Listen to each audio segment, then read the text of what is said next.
is the one that haunts me still, for if I was human enough to feel my lower ribs parting under the strain, I was appalled, sort of. You see, while I had written a straightforward introduction describing the discovery of the papers in a sale room in Ashby de la Zouche, that ought to have warned them, and larded it with editorial footnotes, there had been no intent to deceive. For one thing, while I'd done my best to write first person in Victorian style, I'd never imagined that it would fool anybody. Nor did Herbert Jenkins, and 50 British critics had recognised it as a conceit. The only one who was half doubtful was my old chief sub on the Herald, called on to review it for another paper. He demanded of the Herald's literary editor, "This book of Geordie's isn't true, is it?" And on being assured that it wasn't, exclaimed, "The conniving bastard," which I still regard as a high compliment.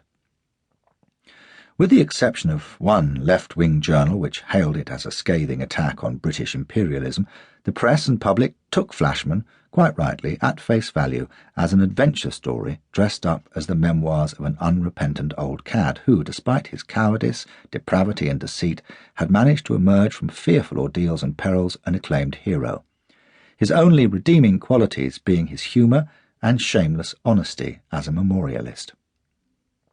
I was gratified, if slightly puzzled, to learn that the great American publisher, Alfred Knopf, had said of the book, "I haven't heard this voice in 50 years," and that the Commissioner of Metropolitan Police was recommending it to his subordinates.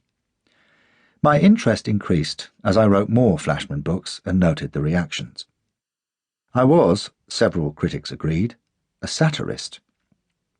"Taking revenge on the 19th century on behalf of the 20th, said one.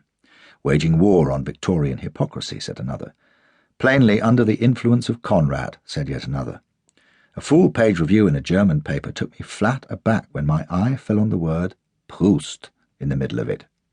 I don't read German, so for all I know the reviewer may have been maintaining that Proust was a better stand-off half than I was, or used more semicolons, but there it was, and it makes you think. And a few years ago a highly respected religious journal said that the Flashman papers deserved recognition as the work of a sensitive moralist, and spoke of service not only to literature and history, but to the study of ethics. My instant reaction to this was to paraphrase Poins. "God send me no worse fortune, but I never said so." While feeling delighted that someone else had said it, and then reflecting solemnly that this was a far cry from long nights with cold tea and cigarettes, scheming to get Flashman into the passionate embrace of the Empress of China, or out of the toils of a demented dwarf on the edge of a snake pit.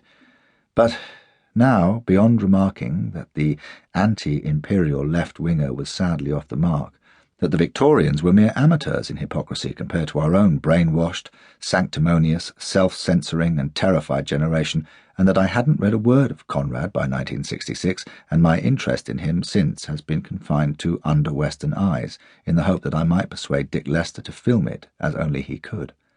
I have no comments to offer on opinions of my work. I know what I'm doing, at least I think I do, and the aim is to entertain, myself for a start, while being true to history, to let Flashman comment on human and inhuman nature, and devil take the romantics and the politically correct revisionist both.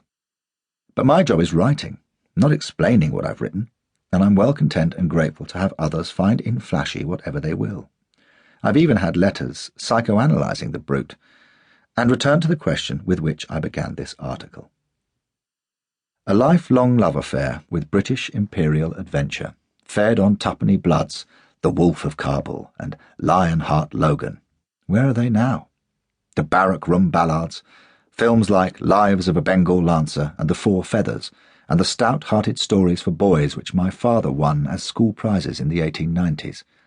The discovery, through Scott and Sabatini and Macaulay, that history is one tremendous adventure story, soldiering in Burma and seeing the twilight of the Raj in all its splendour, a newspaper-trained lust for finding the truth behind the received opinion, being a Highlander from a family that would rather spin yarns than eat.